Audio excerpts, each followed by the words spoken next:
இன்றைய தினம் முதலாவது வினாவாக நாம் சிந்திக்க இருப்பது, மயிலாடுதுறையிலிருந்து பாலாஜி அவர்கள் கேட்கிறார்கள், தூக்கத்தை பற்றி சமயம் என்ன சொல்லுகிறது, சைவ சமயம் என்ன சொல்லுகிறது அப்படின்னு கேட்குறேன்.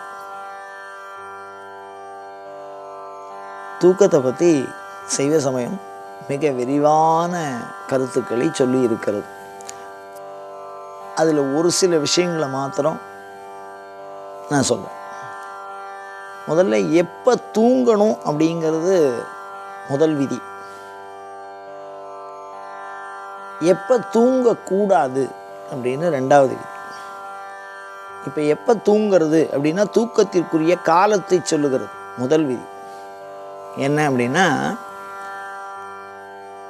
10 மணிக்கு மேலே தூங்கணும்னு சொல்கிறது நம்ம சாஸ்திரம். சரியாக 10 மணிக்கு மேலே இந்த யாமம்னு சொல்கிறோம். யாமம் வயிறவர் ஏத்தும் பொழுது அப்படின்னு சொல்லியிருக்கா. அப்போ யாமம் வயிறவர் ஏத்தும் பொழுதுங்கிறது என்ன அப்படின்னா 10 மணிக்கு மேலே உறக்கத்திற்கு செல்ல வேண்டும் அப்படிங்கிறது.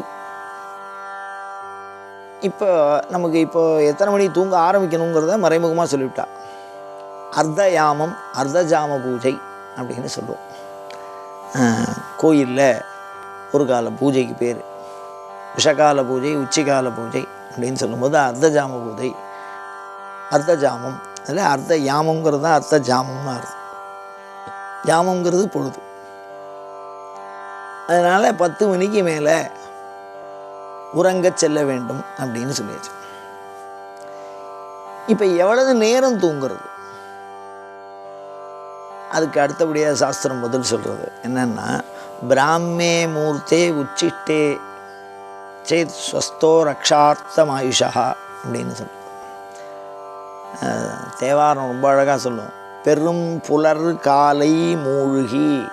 பெரும் புலர், அந்த வார்த்தையை பாருங்க. பெரும்புலர். பெரும்புலருங்கிறது என்ன அப்படின்னு கேட்டால் 4 மணியை பெரும்புலர்னு சொல்லலாம். 5 நாழிகள் சூரிய உதயத்திற்கு முன்னால், ஒரு நாழினா 24 நிமிஷம், 2 மணி நேரம் முன்னாடி. பொதுவாக எல்லா நகரங்கள்லேயும் பொதுவாக சூரிய உதயம் முன்ன பின்னா வரும். கொஞ்சம் 5:20க்கு சூரிய உதயம் இருக்குது, 6:20க்கும் சூரிய உதயம் இருக்குது, மாறி வரும். ஆனால் பஞ்சாங்கத்தில் சூரிய உதயம் அப்படின்னு போட்டிருக்கிற நேரத்துக்கு முன்னாடி 2 மணி நேரத்துக்கு முன்னாடி நாம் எழுந்துட்டோம். இப்போ என்ன புரிஞ்சுக்கிறோம்னா, தூங்க போகிற நேரம் சொல்கிறது, எப்போ விழிச்சுக்கணும்னு நேரம் சொல்கிறதுனால ஒரு மனிதன் எவ்வளவு மணி நேரம் தூங்கிறதுங்கிற நேரத்தை நாம் கணக்கு பண்ணிக்கணும். 10 மணிலேருந்து 10:30க்குள்ளே நம்ம தூங்க போகணும். 4 மணிலேருந்து 4:30க்குள்ளே ஏந்திருக்கணும். 11:30, 12:30, 1:30, 2:30, 3:30, 4:30. அப்போ ஒரு மனிதனுக்கு மிக ஆரோக்கியமான தூக்கம் என்பது 6 மணி நேரம். இந்த 6 மணி நேரம் ரொம்ப தெளிவாக தூங்கும். அப்போ தூக்க விதியை பற்றி எவ்வளோ அழகாக சொல்லியிருக்கா பாருங்க. 6 மணி நேரம் தூங்கணும் அப்படி. இப்போ இதுக்கு அடுத்த விதி சொல்கிறா பாருங்க. எப்போ தூங்கக்கூடாதுன்னு சொல்கிறோம். பகலில் கண்டிப்பாக தூங்கக்கூடாதுன்னு சொல்லியிருக்கா. அதே மாதிரி சில செயல்களை செஞ்சுட்டு அதுக்கப்புறமா தூங்கக்கூடாதுன்னு சொல்லியிருக்கா. அது என்னென்ன செயலை பாருங்கள். எண்ணெயை தேய்ச்சிட்டா, தலையில் எண்ணெய் தேய்ச்சிக்கிறாளோ இல்லையோ, அந்த மாதிரி எண்ணெய் தேய்ச்சி குளிக்கிற நாளில் எண்ணெயை தேய்ச்சின்னு தூங்கக்கூடாது. அது மாதிரி பாம்பு கடிக்கு வைத்தியம் பண்ணினவன் தூங்கக்கூடாது. அது மாதிரி ஒவ்வொரு இடத்துலையும் இந்தந்த ஆள்லாம் தூங்கக்கூடாதுன்னு இருக்குது. அப்போ பகலில் தூங்கக்கூடாதுன்னு இருக்குது. குறிப்பாக வகுப்பில் தூங்கக்கூடாதுன்னு இருக்குது. தொழில் செய்கிற இடத்துல தூங்கக்கூடாது. இப்போ அப்போ தூங்கக்கூடாது அப்படிங்கிற விஷயம். சரி, அப்போ என்னென்ன மாதிரிலாம் அந்த இடத்த தேர்வு செய்யணும் அப்படின்னு சொன்னால், சயனத்துக்குன்னு ஒரு தனி இடம் இருக்கணும்னு சொல்லியிருக்காங்க. இப்போ நம்ம ஒரு வியாபாரம் பண்ணிட்டு இருக்கோம்னு வச்சுக்கோங்க. உதாரணத்துக்கு அந்த கடையிலே உட்காந்து தூங்கிட்டு இருக்கோம் அப்படின்னா அந்த கடையும் தூங்கும். அதனால் அந்த இடம் உட்காந்துனே தூங்கக்கூடாது. அப்போ சயன விதி அப்படின்னு சொல்லி இந்த இடத்துல படுக்கை அறை இருக்கணும் அப்படின்னு ஒரு ரூமே வச்சுருக்கா. பள்ளியறை அப்படின்னு தனியாக கோயிலில் ஒரு பகுதி கொடுத்துருக்கா. அது இறைவன் தூங்குறானாங்கிறது 2வது பிரச்சனை. தூக்க விதியை காமிக்கணும். அந்த இடம், அந்த உரிய இடத்திலே உறங்க வேண்டும் அப்படின்னு. அதுக்கப்புறம் அந்த இலவம் பஞ்சில் துயிர் தலானிலாம் வச்சுன்னு படுத்துக்கிறது, இந்த படுக்கிறத பற்றி விதி பாருங்கள். அந்த காலத்தில் என்ன பண்ணியிருக்காங்கன்னா, பெண்கள் கணவனை இழந்தவர்கள் அப்படின்லாம் அதுக்கு சன்னியாசிகள், துறவிகள், பிரம்மச்சாரி, படிக்கிற பையன், இவாள்லாம் அவளுக்கு படுக்க விதி தனியாக இருக்குது. அவள்லாம் வஸ்திரத்தை போட்டு படுத்துக்கணும். சன்னியாசி அவளுக்கு தனியாக விதி இருக்குது. கிரகஸ்தன் பாய் விரித்து படுத்துக்கணும், இல்லை பட்டு, இல்லை இலவம் மஞ்சு மெத்தை, அந்த மாதிரி சொல்லியிருக்கா. ஆனால் பிரம்மச்சாரி தரையில் படுத்துக்கலான்னு விதி இருக்குது. சில விதிகள், சில பாட விதிகள் படி தரையில் படுத்துக்கக்கூடாது அப்படின்னு ஒரு விதி இருக்குது. யார் படுத்துக்கலான்னு விதி இருக்குது. அப்போ அந்த படுக்கையை பற்றின விஷயங்கள்லாம் சொல்லியிருக்கா. சரி, படுக்கிறதுக்கு முன்னாடி என்ன செய்யணும், ஏந்திரத்துக்கு முன்னாடி என்ன செய்யணும், இது எல்லாமே படுக்கையோட தொடர்புடையது. எப்பொழுதுமே நம்ம உறங்க செல்லுகிற பொழுது திருநீர் இட்டுக்கொண்டு படுக்க வேண்டும் அப்படின்னு சொல்லியிருக்கா. விபூதி தாரணம், பஸ்மதாரணம் இல்லாமல் தூங்கக்கூடாது. உறங்கும்போது என்ன செய்யணும் அப்படின்னா, உறங்கும்போது நித்ராதேவி அப்படின்னு ஒரு சுவாமி இருக்கு, ஜேஷ்டாதேவி அப்படின்னு கூட அதை சொல்கிறா. அந்த தேவியை குறித்து ஒரு வழிபாடு இருக்கு. வழிபாடுனா உடனே தூப தீப நைவேத்தியம் அதெல்லாம் எடுத்துன்னு போகணும். மனசுக்குள்ளே அந்த அம்மையாரை பற்றிய, அந்த நித்ராதேவியை பற்றிய ஒரு அழகான ஒரு கருத்து சார்ந்த ஒரு வேத மந்திரம் சூக்தம் இருக்குது, ஆகம மந்திரம் அவரை பற்றின தியான குறிப்புகள் இருக்குது. இல்லை அந்த அந்த கருத்தை நம்ம மனசில் புரிஞ்சுக்கிறது, அப்படி மனதில் எண்ணுவது, தியானிப்பது, அப்படி தியானித்து உறங்க வேண்டும் அப்படின்னு சொல்லியிருக்கா. அப்போ உறக்க விதி சொல்லியிருக்கா. இப்போ இதுலேருந்து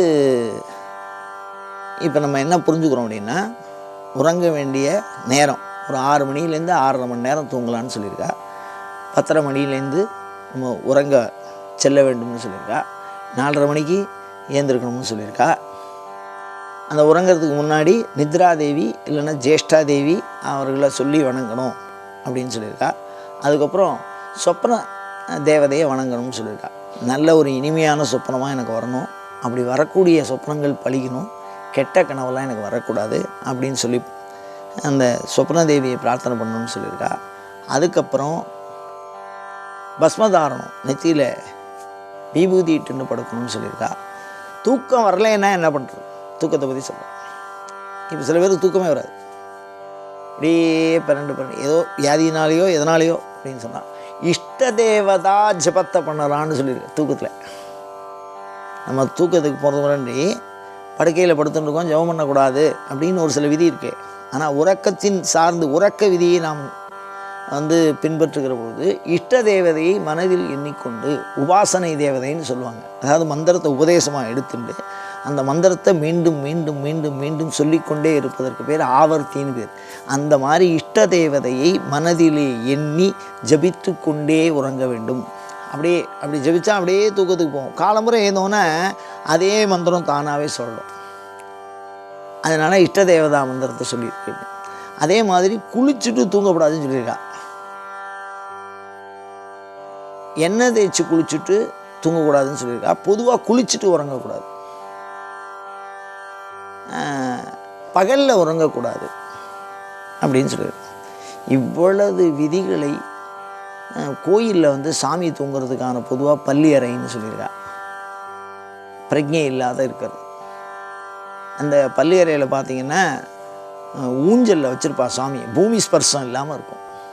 கட்டில் உறங்கிறது மிக உத்தமம்னு சொல்லியிருக்கா. பூமி ஸ்பர்சம் இல்லாமல் உறங்குறது இல்லறத்தாக இருக்குது. அப்போ நெறி சார்ந்து இருக்குது. படிக்கிற பையனுக்கு தனியாக உறக்க விதி இருக்குது, கிரகஸ்தாலுக்கெல்லாம் உறக்க விதி தனியாக இருக்குது, வானப்பிரஸ்தாசிரமத்தில் இருக்கிறவாள்லாம் தனி விதி இருக்குது, துறவியர்கள் எப்படி உறங்குவது வேண்டும் அப்படிங்கிற விதி இருக்குது. இதெல்லாம் தவிர துரியமற்ற உறக்கம் அப்படின்னு அபிராமி பட்டர் ஒரு உறக்கம் சொல்கிறார். துரியமற்ற உறக்கம் தர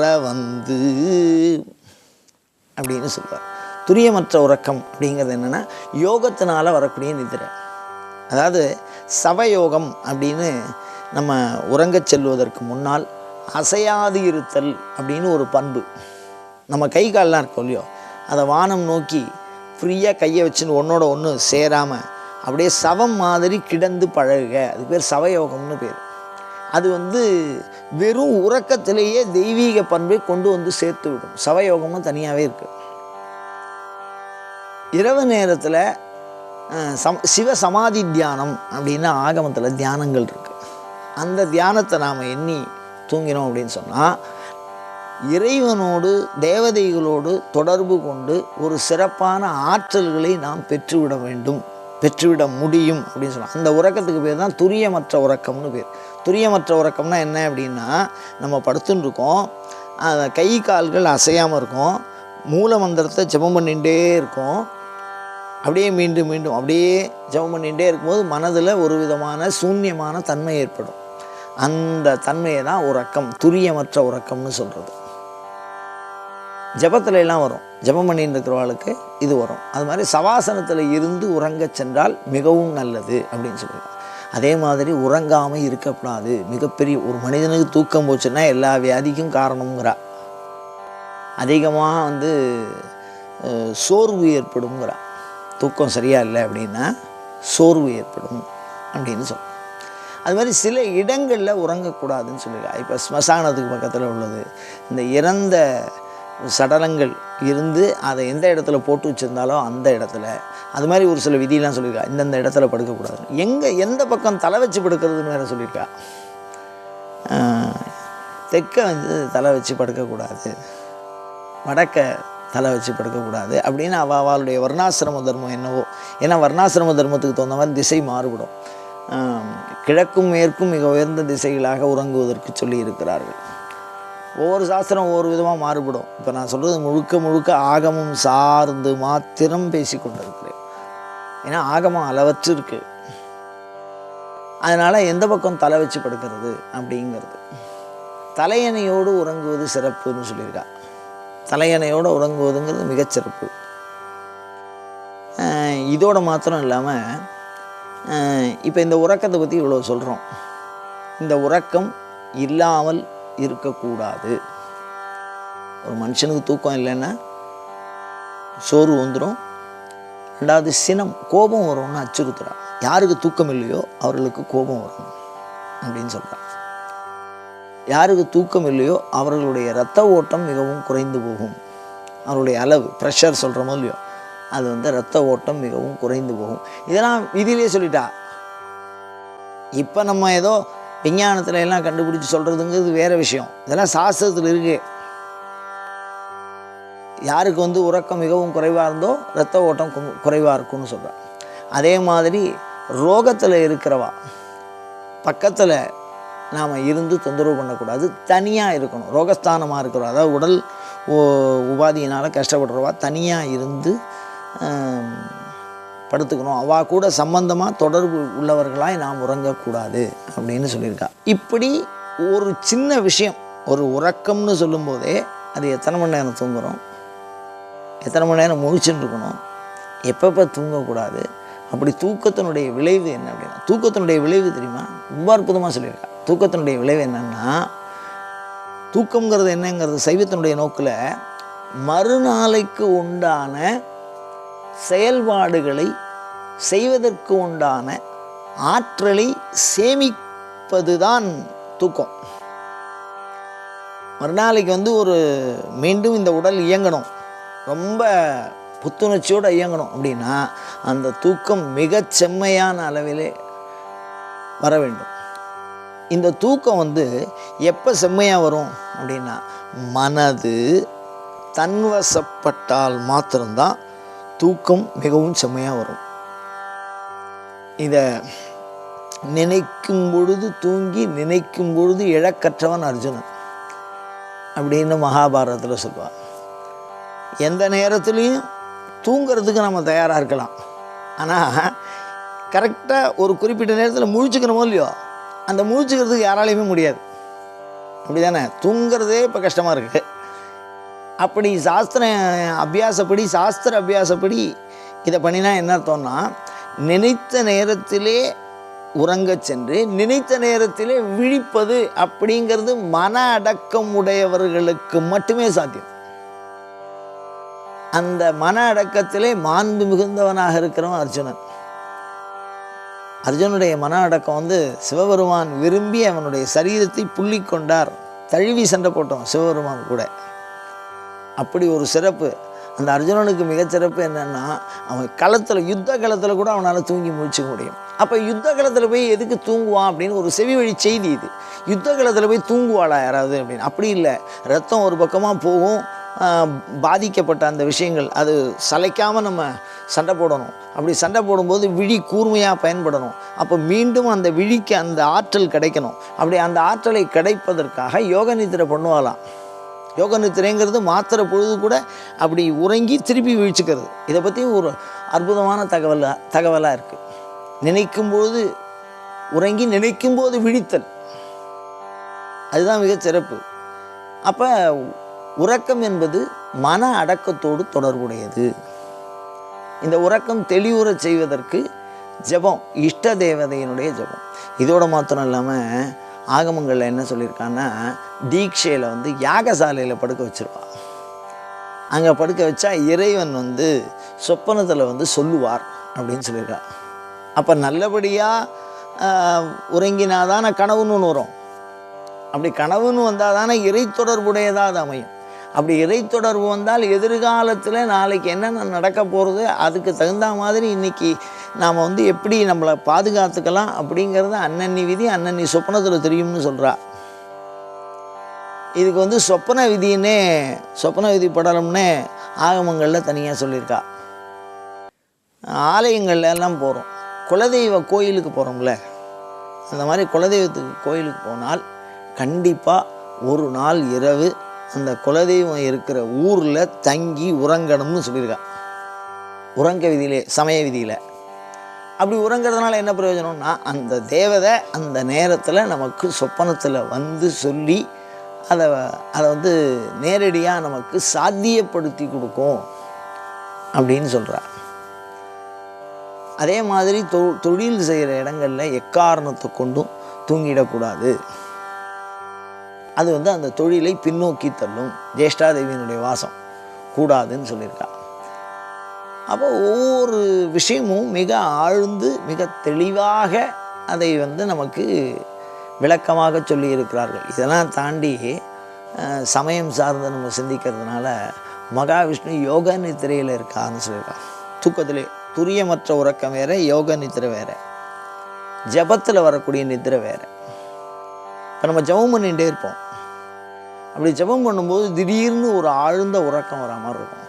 அந்த உறக்கம் என்னன்னா, அதுக்குள்ள ஒரு பொறி இருக்கும். அந்த பொறிங்கிறது என்னன்னா, மிகச்சிறந்த புத்துணர்வை ஜபம் செய்து எழுந்தவர்கள் அடைய வேண்டும். தூங்கி ஏதா மாதிரி எழுந்தால் நம்ம ஜபம் பண்ணுறது தப்புன்னு அர்த்தம். அதுதான் யோக நித்திரைன்னு சொல்கிறா.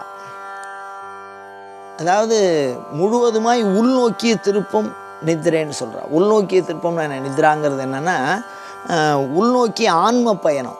இப்போ நம்ம பகல் முழுக்க என்ன பண்ணுறோன்னா, உலகத்தை குறித்து நம்மளுடைய புலன்கள் வெளிநோக்கி செல்லுகிறது அப்படின்னு சொல்கிறோம். ஆனால் ஆகமங்கள் என்ன சொல்கிறது அப்படின்னு சொன்னால், பஞ்ச அவஸ்தையில் ஒன்று நித்ரான்னு சொல்கிறோம். ஜாக்கிரதம், சொப்பனம், சுழுத்தி, துரியம், துரியாதீதம்னு சொல்கிறோம்.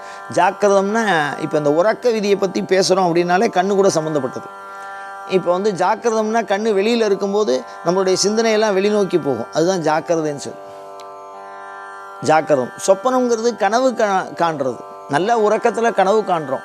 அந்த கனவு காண்றதை மறுநாள் காலம்புற நம்ம சொல்கிறோம், இந்த மாதிரி கனவு கண்டோம் அப்படின்னு நம்ம சொல்கிறோம். அப்போ கிட்டத்தட்ட அது உறக்கத்தின் அமைதியை தராது.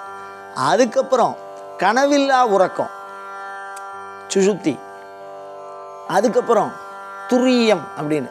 இந்த துரியம், துரியாதீதம், இது ரெண்டுமே யோகத்தின் சார்பிலும் சமய பயிற்சியின் சார்பிலும் வருவது. ஞானியர்கள் அசையாமல் உறங்குவார்கள். நம்ம இவர் மாணிக்க வாசகரை பற்றி ஒரு செவி வழி செய்தி. அவர் இப்போவே மரத்து மேலே தூங்கிட்டு போகிறான். மரத்து கிளையில் பறன்னு சொல்லுவாள், பூமி சாராமல். அது மாதிரிலாம் உறங்குறதுக்கு வாய்ப்பே இல்லை. காரணம் என்னென்னா, எந்த நிமிஷம் நாம் உறங்கினாலும் நம்மளுடைய உடல் நம்மளை அறியாமல் இப்படி அப்படியே அசையும். அது மாதிரி புத்த மதத்து கதையில் சொல்லும்போது அவர் இடது பக்கமாக கை வச்சு படுத்தாருன்னா அது எவ்வளவு நேரம் அவர் தூங்கணும்னு நினைக்கிறாரோ அவ்வளோ நேரம் அவர் தூங்குவார். கரெக்டாக விடியல் பொழுதில் அது வரைக்கும் அசையாமல் நித்ரான்னு பேர், சவநித்ரான்னு பேர், யோகத்துக்கு பேர். இது அப்படியே அசையாமல் இருக்கும். அப்படியே அது மிகப்பெரிய அமைதி, மிகப்பெரிய ஆரோக்கியம். அந்த மாதிரி ஒரு பழக்கத்தை சாஸ்திர அபியாசத்தினாலையும் அதில் சொல்லியிருக்கக்கூடிய முறையினாலேயும் ஒவ்வொரு தூக்கத்தின் வகையையும் அறிந்து நாம் உறங்கி அந்த உறங்குவதை கூட பிரயோஜனமாக ஆக்கி கொள்ள முடியும். அதுதான் சாஸ்திரத்தினுடைய மிகச்சிறப்பு. இந்த மாதிரி சைவத்தில் தூங்கின்னு இருக்கிறதா சொல்லியிருக்கா. அதே மாதிரி இறைவன் உறங்குவதாக சொல்லுவது கோயில்களில் பள்ளியறையில் அவர்கள் அங்கே சயனஸ்தானத்தில் இருக்கிறதா சொல்லுவாள். சாமி மேல் நோக்கிய பார்வையில் தியானம் பண்ணும்போதே அவர் படுத்துட்டுருக்கிற மாதிரி தியானம் பண்ணும். அவருடைய முகம் மேல் நோக்கி இருக்கும், அப்படி உறங்குவது போல். அது பூமி ஸ்பர்சம் இல்லாமல் இருப்பாள் இந்த சயனாலயத்தில் உண்டியும். இப்போ காலம்புறம் வந்துட்டால் பூமி ஸ்பர்சம் வந்துடும். தரையில் ஒரு பீடம் வச்சு அது மேலே வச்சுருவாங்க அந்த சாமி. அது உறக்கம் அப்படிங்கிறது துரியமற்ற உறக்கம் தரவந்துன்னு அபிராமி சொல்கிற மாதிரி இறைவனோடு தொடர்பு கொள்ளக்கூடிய ஆன்ம உணர்வை தரக்கூடிய, தன்னுணர்வை பெறக்கூடிய, துன்பத்தை விலக்கி இருக்கக்கூடிய அந்த தூக்கமானது மிகச் சிறப்பானது அப்படின்லாம் சாஸ்திரம் சொல்லியிருக்கு. இது போன்ற தொடர்ந்த சிவச்சிந்தனைகளை தூண்டுகிற வினாக்களை உங்களிடமிருந்து எப்பொழுதும் எதிர்பார்த்தவனாய் அயம் தர்மஹா உத்தரோத்தராபிவிருத்தி ரஸ்து.